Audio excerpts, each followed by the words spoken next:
Okay, team, I wanted to show you a few things as they relate to our fitness pages, our business pages on Facebook.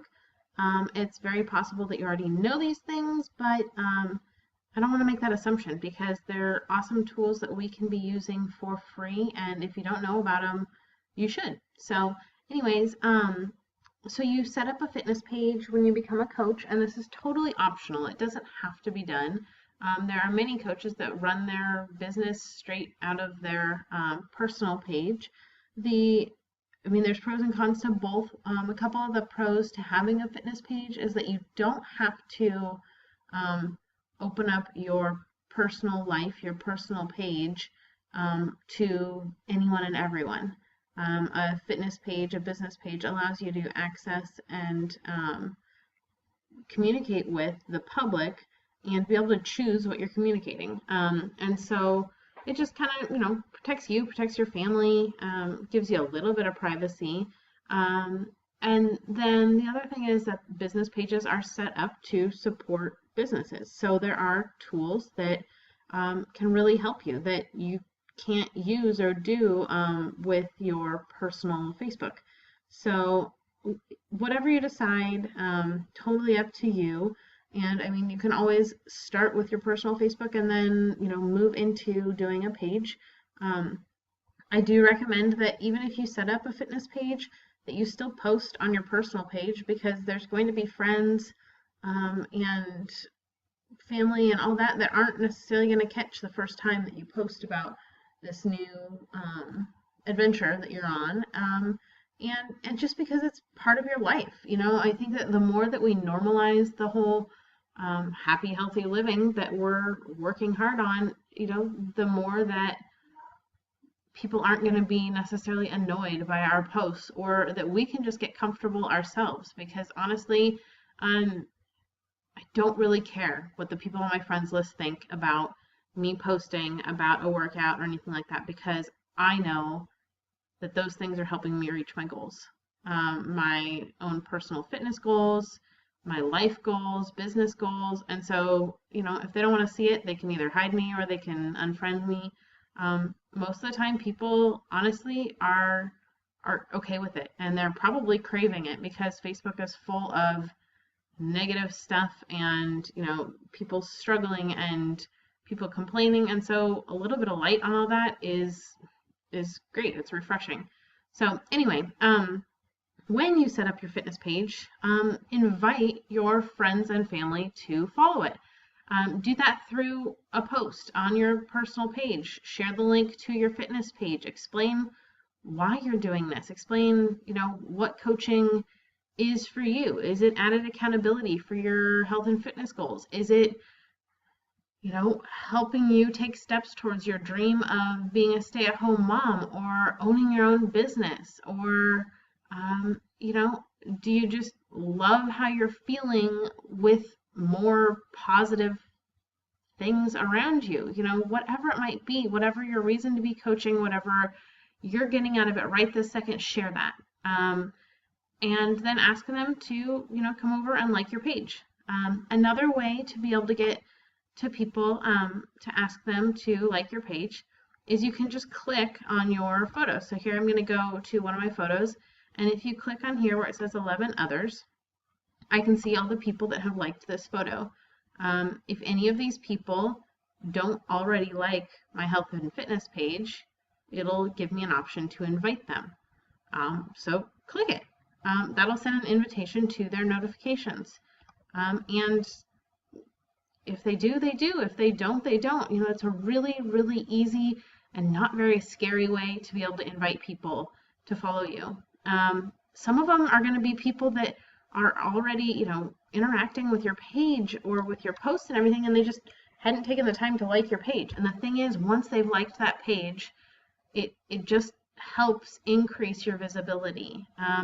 And, when you think about that person and their network of friends and how many people they could potentially be helping see your page, get them liking your page.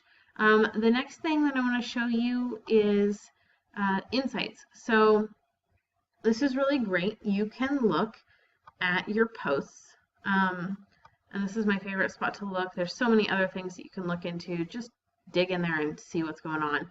But this is the most recent week period, and it tells me when my viewers are online.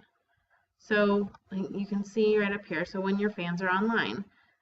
And you can see that on average, my fans are online about 9 a.m. You could go back to about 7 a.m., but 9 a.m. Pacific time till about between 6 and 7 p.m. In the evening. So why do we care? Why do we want to know that? Because we don't want to be working and doing things just to spin wheels. Like, we want to be connecting to people. And so we need to be posting when people are viewing our page. These are all in my time zone. Yours is going to be in your time zone. So it's really helpful. So sure, I do my 4 a.m. workouts, but if I post here at 5 a.m. when I'm done, I'm only going to reach probably, the potential is that there's only 100 or so people that follow my page online. Even if I just wait a little while, a couple hours, there's another 30 people, keep going. And so just, we can't necessarily post at exactly the right time all the time, but use this tool. You can also break it down by day of the week, and you're going to be able to see if there's a different trend. So, maybe some days are quieter than other days. I tend to see that the end of the week you get more people because they're getting sick of working and they're on Facebook a little bit more and stuff. So this is really helpful.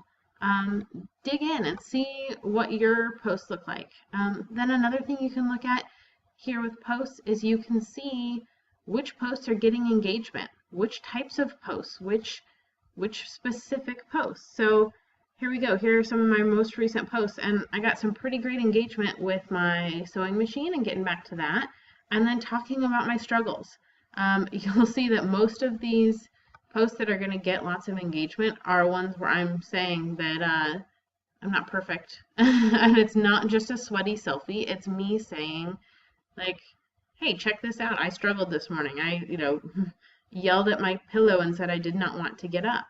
Other ones that tend to get engagement, at least on my page, are, here's my messy kitchen drawer. This one was me talking about PCOS and my struggles and my, part of my personal story. I would hope that one would get engagement, but who knows? If I posted at the wrong time, or, if I'm just not quite there, then it might not. So this is great information to use and really see what kind of stuff is clicking with people. The final thing that I'll say is that with a business page versus your personal page, you have publishing options. You have this from your phone if you've got the Pages Manager app, and then you have it here on your Facebook page. You can go into publishing tools and you can create and schedule posts. I don't currently have any scheduled. I probably should have, so that you'd have some examples, but if I've got any scheduled, they'll show up here. This is one of my personal goals right now, is to get more of my posts scheduled. Now that might seem, I don't know, disingenuous or whatever, really canned. It's not. It's still me. It's still me posting. And honestly, maybe I post about, my Wednesday on Thursday, so that I experience it on Wednesday. I put together the posts, I compose my thoughts, I figure out how I can really relate to people, and it's ready for Thursday. And that's okay. We don't want to waste people's time. We want to catch them. We want them to interact and engage with our page. And so a little bit of thought helps that a ton. So like I said, that's a personal goal for me, because I honestly tend to just kind of post as things are coming up, or as I'm, thinking of something, or as I experience something, or whatever. And that's fine. And some of it should be just, in the moment kind of posts. But if we get strategic, and if we think about the types of posts, and we think about the time of day, and we, take a little bit of time to make the photo look nice, we're going to get better engagement.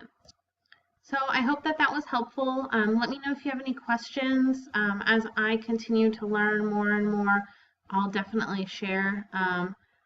Honestly, Facebook changes constantly. I've seen so many different versions of business page stuff over the last 5 years. But the cool thing is that there are just great tools at our fingertips for free. And so why not use them? Thanks so much, girls.